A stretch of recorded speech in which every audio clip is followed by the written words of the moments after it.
And she's saying, on an organizational level, what preparations ought we to undertake now as we look to restart in normal operations post pandemic?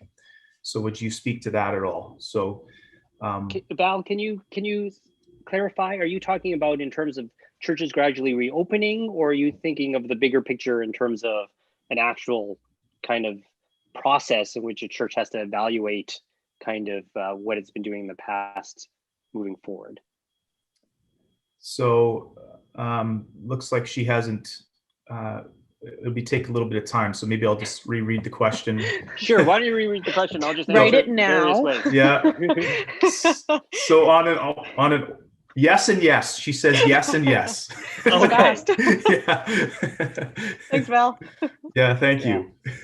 Yeah, in the immediate future, I every church is doing different things in terms of how they're coping with the pandemic in the here and now. Most churches are moving towards meeting in person, and most of the churches are streaming those in-person things. We have not found a way out, or a way. I think we're providing a whole bunch of different opportunities.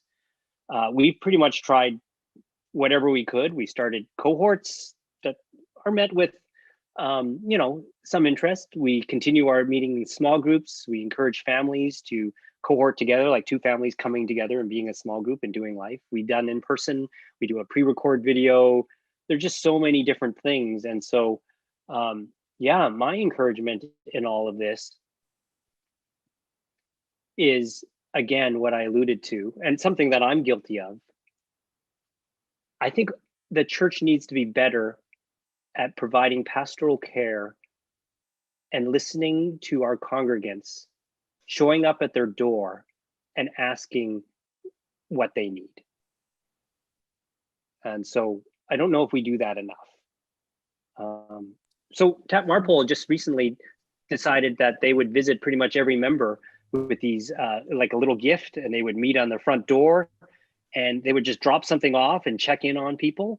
And pretty much one person was sharing a little while ago about how, every single time she went to stop in at a church member, they would be standing outside. The person who opened the door might have been in their shorts, but these conversations would last half an hour, and then build community and storytelling and what's going on, and just a real sense of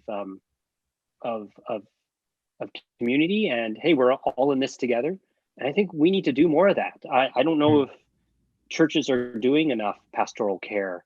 And you don't have to visit, but just a phone call, a check-in, a gift at the door. But I do feel like we need to do more and more of that in the interim. We need to look after each other better. Thanks. In the big scheme of things, I think that, like I said and how I began, I think COVID kind of accentuates okay, what's the future of the church? And do we need a time to really gather as a congregation, name the present and what we're dealing with as a church, and discern the future? What does it look like for us as a church to move forward? Maybe do we need to come up with a strategic plan? Maybe we need to relook at our values. Maybe we need some structural changes. And so, like I said, I would encourage you to connect with other leaders and people that might be able to give you the resources and to help facilitate some of these discussions. I guess part of it's not being afraid to be a little creative, eh? Yeah. No, not at all.